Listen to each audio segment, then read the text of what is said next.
The hidden truth. Food as punishment, power, and control. Don't miss the next case. Subscribe, like, and share your thoughts below. It started with a scream, sharp, echoing through the college cafeteria long after midnight. The tables were overturned, trays scattered across the floor, and the smell of burnt food clung to the air like smoke. In the center of the room, a girl named Haley Brooks stood frozen, her hands shaking as she looked down at the large metal pot in front of her. Inside, it wasn't soup anymore. It was something darker, thicker, bubbling like tar. Behind her, the kitchen door slammed shut, locking with a loud metallic clang. Haley wasn't supposed to be there. No one was. It was after hours, and the kitchen was off-limits to students. But tonight wasn't about hunger. It was about survival. Someone had left her a note on her dorm door that said, "Eat what you're given, or don't eat at all." She thought it was a joke until she saw what they'd done to the food. The mashed potatoes were mixed with salt so strong it burned her tongue. The soup was sour, spoiled on purpose. The cafeteria workers whispered about someone changing the recipes, targeting specific students, and Haley was one of them. Just hours before the scream, everything had seemed normal at Crestwood College, a quiet liberal arts school in Pennsylvania. Haley was a sophomore majoring in psychology. Smart, outspoken, and never afraid to challenge authority, especially when it came to Dean Riker's strict campus policies. He ruled the school like a military base, controlling curfews, internet access, and even the meal schedules. But lately, students had started getting sick. Stomach pains, dizziness, fatigue. At first, the health department blamed the food supplier.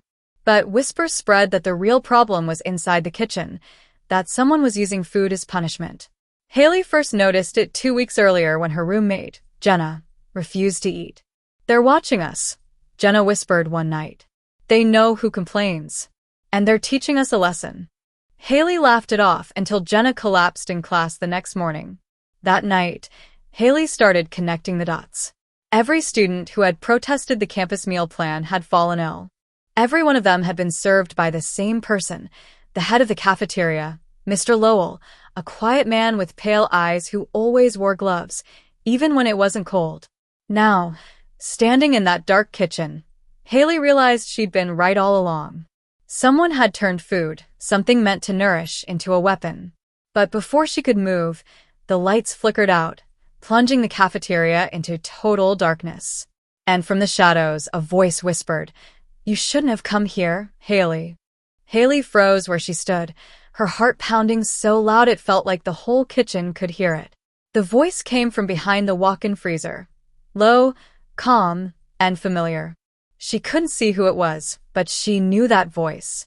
It was Mr. Lowell, the same man who smiled politely every day as he served the students, now standing somewhere in the dark with the power to decide who ate and who didn't. The lights flickered once more, and she caught a glimpse of his figure, tall, broad-shouldered, wearing his white uniform, gloves glinting faintly under the emergency light. "You shouldn't have come here," he repeated, stepping closer. "Some lessons need to be learned the hard way." Haley stumbled back, bumping into the counter. A metal tray clattered to the floor, the noise slicing through the silence. "You're poisoning people," she whispered, her voice trembling. "You're hurting them." Mr. Lowell tilted his head, his expression unreadable. "I'm teaching them," he said slowly. "This campus is full of spoiled children who think they can complain, waste food, disrespect the hands that feed them. Dean Riker understands discipline. He asked me to help make sure they appreciate what they have."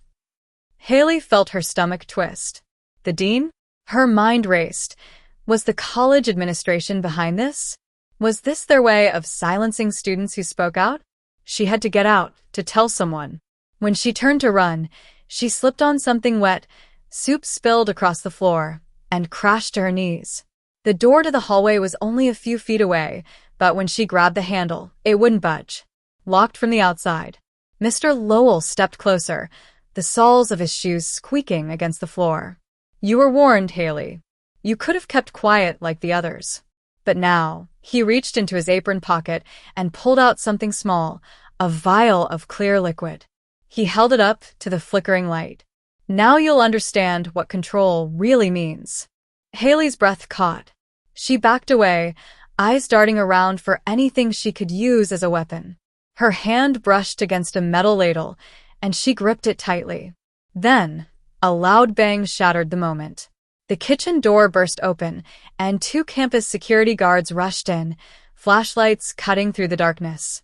Mr. Lowell turned sharply, his expression twisting into rage. He threw the vial. It shattered against the wall, liquid sizzling as it hit the tiles. The guards yelled, ordering him to stop. But Lowell didn't. He grabbed a knife from the counter and lunged, not at them, but toward the back exit. Within seconds, he vanished into the night. Haley dropped the ladle, shaking. One of the guards ran after him, the other knelt beside her. "Are you okay?" he asked, shining the light across the floor, and then froze. There, hidden under the counter, were dozens of meal trays, each labeled with a student's name. And next to them, a clipboard with the word discipline list. But before Haley could read the names, the emergency lights went out completely, and somewhere in the distance, a fire alarm began to scream. The shrill sound of the fire alarm echoed through every hallway of Crestwood College. Red lights flashed like warning beacons, painting the walls in streaks of panic. Haley staggered to her feet, clutching the counter for balance.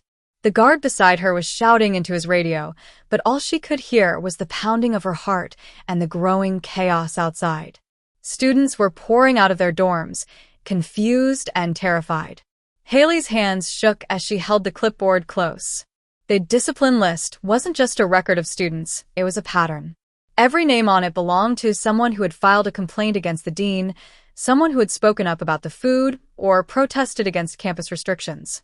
She scanned the last page, and there it was. Her own name, written in bold ink. Haley Brooks, final phase.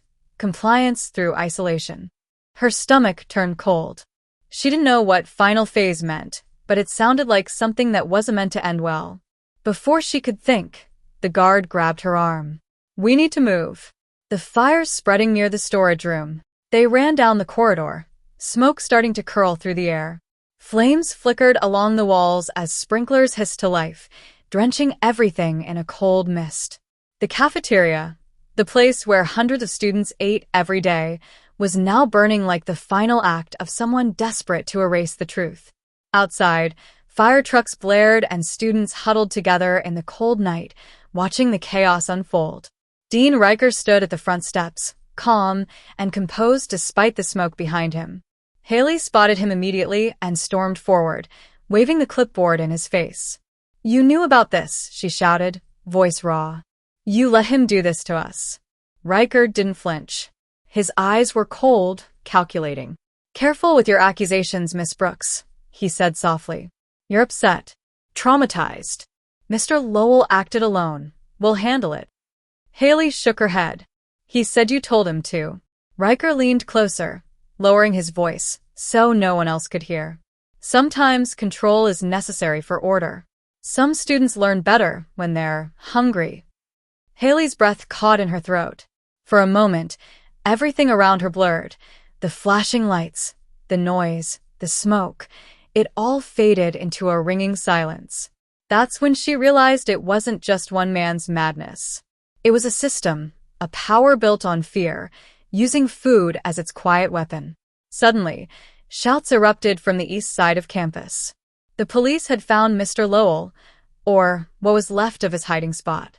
He was standing on the roof of the dining hall, the glow of fire behind him, holding another vial of that same clear liquid. "It was never about the food," he screamed into the night. "It was about control. They told me to do it." Before anyone could reach him, the vial slipped from his hand, shattering against the edge of the roof. A hiss filled the air, and then silence. When the smoke cleared the next morning, the dining hall was a ruin. The dean was under investigation, and half the college refused to eat.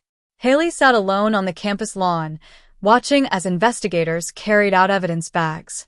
The truth had come out, but at a price. She looked down at the last page of the clipboard still in her hands. Below her name, written faintly in pencil, was a new line, one that hadn't been there before. "Case closed, subject uncooperative. Recommend further observation." Haley's pulse quickened. She looked around the empty quad, and for a moment, she swore she saw someone watching her from the cafeteria's shattered window. And then, the lights across campus flickered once more.